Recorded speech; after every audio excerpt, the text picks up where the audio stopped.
আসসালামু আলাইকুম রহমতুল্লাহ। বর্তমানে ঠান্ডাজনিত কারণে বাচ্চাদের পাতলা পায়খানা এবং বমির প্রবণতা বেড়ে গেছে। সেক্ষেত্রে আপনি ঘরে বসে কী করতে পারেন? একটা খাবার স্যালাইন গুলে বাচ্চাকে খাওয়ানো শুরু করুন। তবে হ্যাঁ, এই খাবার স্যালাইন বানানোর সঠিক নিয়মটা আপনার জানতে হবে। অনেকেই ভুল করেন।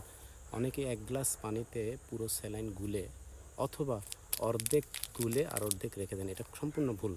প্রথমটা হলো, এক গ্লাস পানিতে 250 ml পানিতে যদি বানান, এটা আপনার জন্য খুবই ক্ষতিকর। কারণ এই খাবার স্যালাইনে থাকে sodium chloride, potassium chloride, ট্রাইসোডিয়াম citrate এবং অ্যানহাইড্রাস গ্লুকোজ।